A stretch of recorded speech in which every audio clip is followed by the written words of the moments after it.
This is the Adulting with ADHD podcast, self empowerment for people with ADHD. Today I have with me Robert Sims. Robert is the founder of Embodied Resilience Wellness Clinic and a registered social worker. An Indigenous practitioner and neurodivergent individual, Robert blends lived experience with professional expertise. Welcome to the show, Robert. Thank you for having me on. To start, why don't you tell me a little bit about your background and how you got into this line of work? Sure. So I've been a social worker for a little over 15 years. I worked mainly in Indigenous organizations, working with Indigenous people for most of my career. We always knew that we had Indigenous ancestry, but it wasn't really talked about. And it wasn't until I went to post-secondary to my university that I really kind of became involved, in the Indigenous community and culture. And that's kind of just pulled me in and been working with it ever since. I realized or discovered that I was neurodivergent when my daughter was diagnosed. And I went, damn, there's a lot of similarities here. I should probably get checked.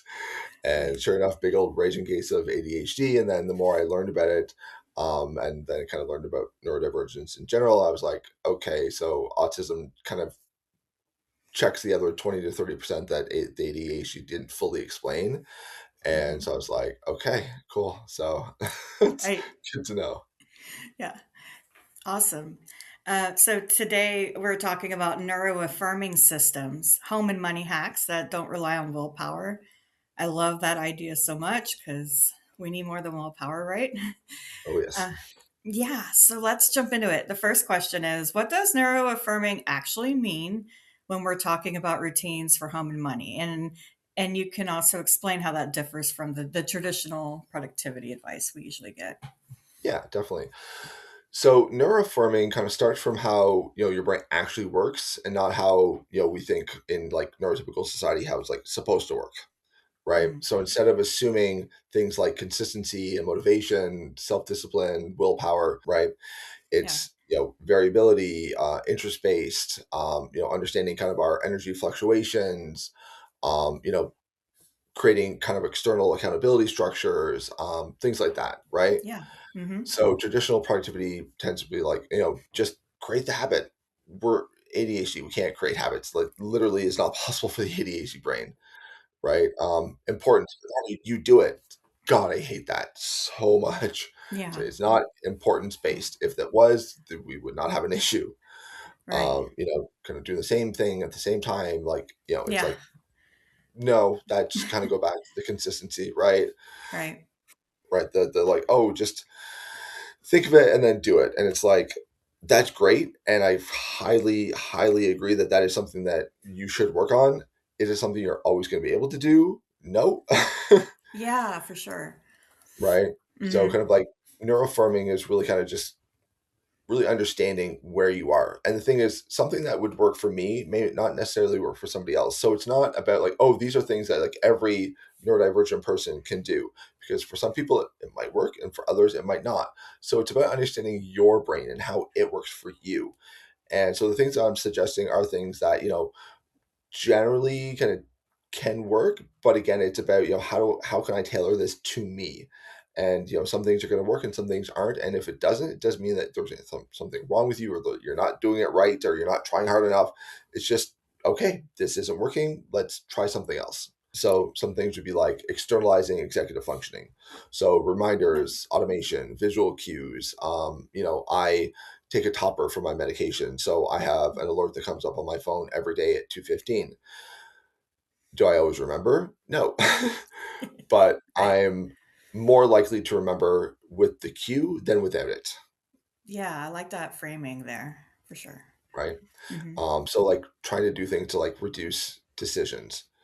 Yeah. So for me, with my, because my daughter has to take her meds. And so I know that because it's external for her, that's easier for me to remember. So when she takes her meds, I take mine, which is why it's much easier for me to remember my morning medication instead of my afternoon ones, Yeah. right? Building in what I like to call kind of being inconsistently consistent.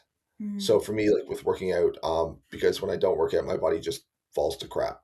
yeah. So if I go more than I can't go more than 2 days without doing some sort of workout. So whether that's part of my routine or I just do something completely different, I have to do something. Because like normally I do like 4 days of resistance and then 2 days of like a boxing workout.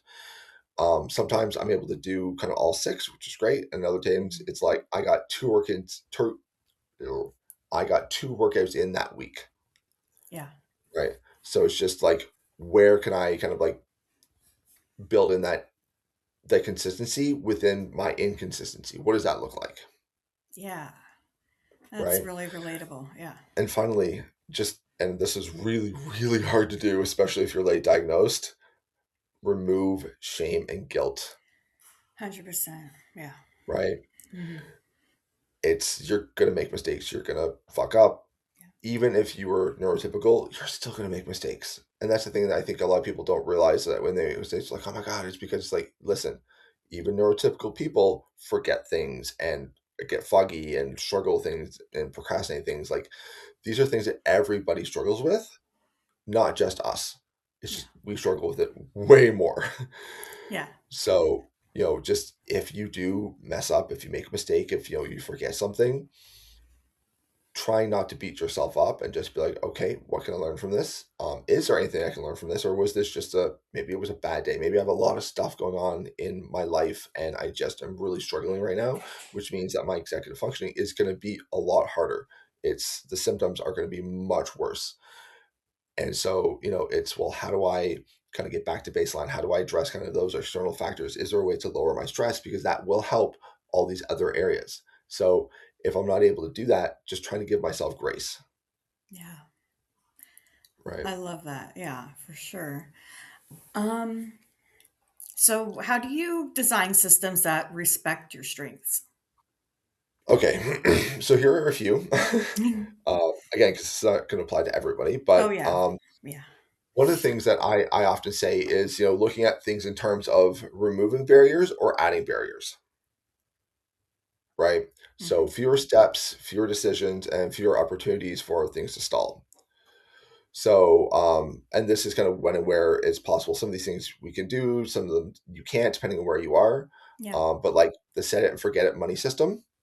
Hmm. So automate bills if possible. If you're able to kind of go on auto pay and you're able to be like financially stable enough that you're not going to go into overdraft because that has its Yeah. own stress associated. Right. Right. So Hmm. again, it's like if I am in a financial place where it's like I can put on auto pay and I'm okay for it to come out and it's not going to impact me negatively, great, do that. Yeah. Right. Um, have just one account, one credit card, kind of having multiple accounts and multiple cards, and it's like, oh, I'm gonna do transfer things, and I'm gonna like try and utilize like, oh, this for for going out, and this one for gas, and if you can do that, great. For some people, that's too much. That's too overwhelming, Yeah. right? So Hmm. rather than be like, oh, I should do this or this is best practice, it's well, what is best practice for me? If it's just streamlining, it's having one bank account, one credit card, and that's it. It makes it so much easier to track those things, Yeah. right? Hmm. Um, Trying to kind of keep a small buffer in the account to absorb any kind of like timing mistakes because that happens, Yes. That's a good one. Yeah. right? Hmm. Um, I've been trying to follow the YNAB, you need a budget kind of rule, Yeah. and the things called like true expenses. And so, when you have these like emergencies, if you have a pet, you're like, oh my God, this vet bill. And it's like, you have a pet, you know that you are going to have to pay for a vet visit at some point, Yeah. right? So it's like, put some money aside for that. Even if it's, 'cause people are like, oh, well, what's the point of putting aside like $20, $50? And then I get a vet bill that's like 600. And it's like, well, if you've been putting that aside for, 2 years, Yeah. that's anywhere between two to like $400. Hmm. So yeah, you still have a little bit to pay, but it's not 600. It's maybe 4 or 200 that you have to pay. Yeah. It softens the blow. Yeah. Right. Yeah. Hmm. So it's just trying to kind of take a bit of a longer view and being like, Longer and view. this is something that's really, really hard, especially with ADHD, Yeah. is very much now or not now. Right.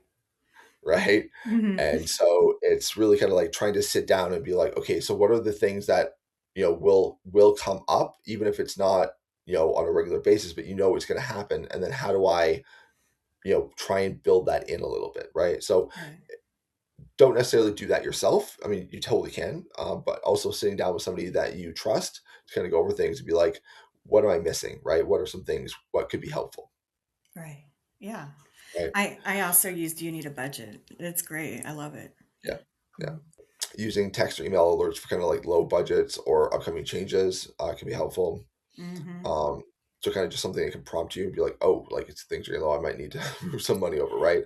Right. Um, Setting reoccurring, not necessarily for the bills, but it's like, maybe kind of trying to set reoccurring appointments to look over your budget, Yeah, that's a good one. right? Yeah. Or being Mhm. like, okay, so I'm going to, so instead of being like, oh, I'm going to have like a big cleaning day, right? Because life happens, and do I really have like 4 to 6 hours to devote to cleaning the house every weekend, right? Especially you got kids. This is not Forget it. happening, Yeah. right? So instead, it's like, well, what can I do to kind of like maybe clean as I go, Yeah, that's a good right? one. Yeah. So don't put it down, put it away, right? That's something I'm really trying to ingrain in my daughter. It's like, if Mhm. it's going to take you less than 5 minutes to do it, just do it. Yes. If Yeah. you get up from a place, bring the thing. Like if you're sitting at the table and you're done, bring your plate with you, put it in the Yeah. sink, right? Like if you have tissue or something when you get up, bring it with you and put it in the garbage, Yeah. right? So really trying to kind of do things like that. If you're like, I have, you know, 5 or 10 minutes to just kill time, you can literally just go around the house and just pick stuff up. Yeah. Um, Sometimes having like a like a specific place to put things, like again, my daughter, just has, drop it, forget it, Yeah. drives me absolutely insane. So I literally have in the kitchen, I have a counter space, and I take all of her stuff and I put it there. And I try and get her Oh, like every few days. Not yeah. always successful, but I try to go and be like, sort through what's in this counter and put it where it's supposed to be. Yeah, I like that. Right, whether it's downstairs in your playroom, upstairs in your room, like, right, because that's not my job. That's your job. That's your stuff.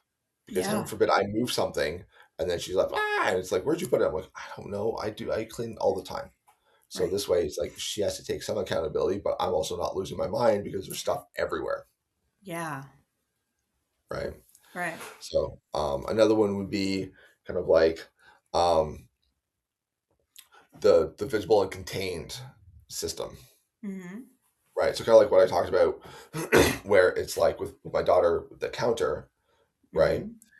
It's I am diligent about where I have stuff, because if I don't, it could be anywhere. So it's like I mean, my phone's always on me, but like my keys, my wallet is always by the front door. Yeah. Because if it's not, it could be literally anywhere, or it's in my bag that I bring with me everywhere. So it's like if it's not in those two or maybe three at most places, I've left my wallet in the fridge and the freezer. I lost my car keys in my truck for 6 months. Oh, wow. Yeah, the only way I realized that they were still in the truck was one day I was running late, and I just jumped in the truck and drove, and I realized I didn't have my wife's keys with me. So I got to the office and was like, how the hell did I drive here without the keys? Clearly my keys are somewhere in this truck. Oh, wow. That's Yeah, crazy. yeah. And then I went out on my break because I literally had to go and see a client. I went out on my break, tore it apart, and sure enough, it was like wedged underneath the driver's seat. I was like, 6 months. I was using my wife's keys because I didn't know where the hell mine were. Yeah, that sounds very familiar. That's Right. crazy. You're like, "How did I get here?" Yeah. That's Yeah. crazy. Yeah.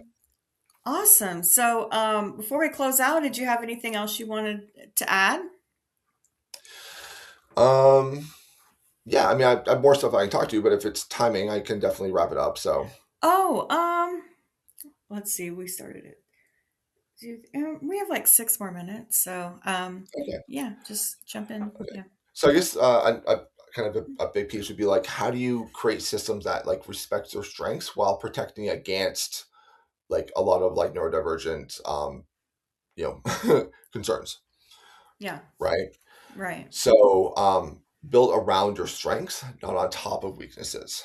Oh, yeah. right? So Mhm. realize what it is that you are good at, right? So like for an Mhm. example, um, hyper focus, kind of like Mhm. just trying to do things when interest is high, right? So Yeah. kind of like striking while the iron's hot, right? Not always possible, but if you can, great. Mhm. Pattern recognition, so like templates, routines, predictable flows. If you're somebody who's really creative, that can be something. Again, not getting caught up in like the minutia of like creating it and actually use it, Right. but kind of trying to use it like time blocking and things like that. Yeah. Um, Right. Accept that maintenance is going to be uneven, right? Inconsistently consistent, and design around that. So like I have for my business, I see my clients, but then I also have the days where I don't. And Yeah. within that, I have blocks where it's like in this block, I'm going to do certain things. So it's like if it's a marketing day, right, or Mhm. marketing period, it's like I may not always do the same thing. It's like, well, maybe I'm going to do some social media posts, or maybe I'm going to do some videos, or maybe I'm going to do, I'm going to reach out to some people, Mhm. Yeah. right? So it's not like I'm going to do exactly this, but it's like I'm going to work within this realm in this area, Yeah. right? Like a container. Yeah. Um, Kind of trying to scaffold kind of like the harder moments. Mm. So, trying to Yeah. figure out, well, things like task initiation. It's like if Mhm. I'm really struggling, build momentum, right? Yeah. Don't start with the hardest thing first, right? Right. Or kind of make a deal with yourself where it's like, I'm going to do this thing for 5 minutes and that's all I do, then that's all I do. And usually what happens is, motivation and Yeah. stuff kicks in and you're good to go. Yeah. Sometimes you just do the 5 minutes and you're like, and I'm done. And the thing is, don't beat yourself up about it. Be Yeah. like, I said I was going to do the 5 minutes. I did the 5 minutes. That is a success. Right. I was using it as a way to kind of motivate myself. It didn't happen, but it doesn't mean I did anything wrong. I said I was going to do 5 minutes. I didn't do more, but I did what I said I was going to do. Yeah. Right. Right. Transitions, right? We really often really struggle with transitions. So it's like building in that time, right? How do I transition from one thing to another? What does that look like? Right. Or if Mhm. somebody is, if I have people around me and I'm trying to do something, they come over and they're like, hey, Rob, can you, and they'll like maybe talk to them and be like, listen, when I'm, focused on something, unless it's something that absolutely needs to be done now, can it wait?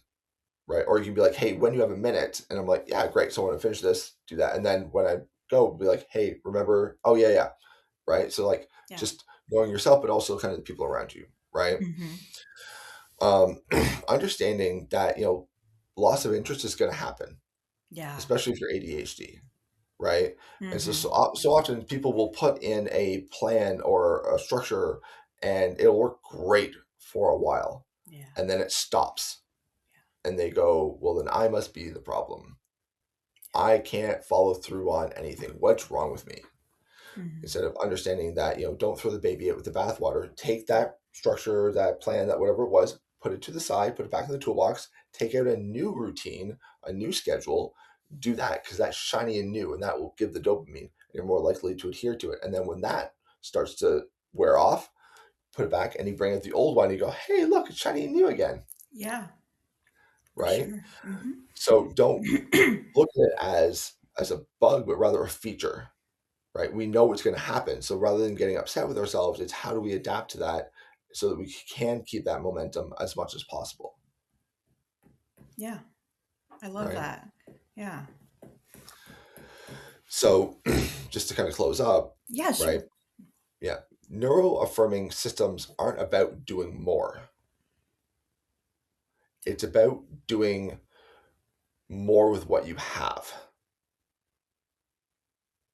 It's about, more support, more understanding, and structuring things in a way that work for you, and creating those structures both within yourself but also within the people around you, where it is safe to do so, because Yeah. unfortunately it's not always safe, Right. right? Mhm. And so it's really about trying to be like, there's nothing wrong with me, it's just my brain works differently and I have to understand that and accommodate that. If I had a physical disability, if I was in a wheelchair, nobody would expect me to not need accommodations. Right. Right? You wouldn't expect me to walk upstairs. Like that's no, it's not happening. Right. we wouldn't blame people for that. We would just be like, okay, what do we need to do to make the unless you're a complete asshole? What would we need to Right. do to help you so that you can have full mobility around the house? Yeah, sure. Maybe out in the world, you're not always going to get that, but in your home, it should be fully accessible to you. It's the same with us. Yeah, we can't always control what happens out in the big wide world, and we're not always going to get the accommodations or the support that we need out there. I mean, you should universal accessibility should be the goal for everything, but Hmm. it's not the world we live in. Right. But your home should be a place where you have that. And so how do you design that to make it that way for you? Right? Yeah. There's nothing wrong with that. It's just you are building a life in a way that makes sense for you. Yeah. That's a good place to stop. That's awesome. And it sounds good just even hearing you say it. It's like, yes, that's what I want. So Yes. where can our listeners keep up with you and all that stuff? Yeah, so our website is www.embodiedresilience.ca. Hmm. And we're on all the socials, so Instagram, TikTok, Facebook, all the things. Yeah. And we have a YouTube channel, and Nice. I do a live every Friday at 1 o'clock. Yeah, Okay. called All Things Neurodivergence. So I think there's about 12 episodes out. So you can Nice. go back and watch and Hmm. subscribe, and would love to have you join. Wonderful. Yeah. Well, thank you so much for being on the show. And yeah, Of course, definitely want to check out that YouTube channel. Lots of good tips today. Thank you so much, Robert. of course. Thank you.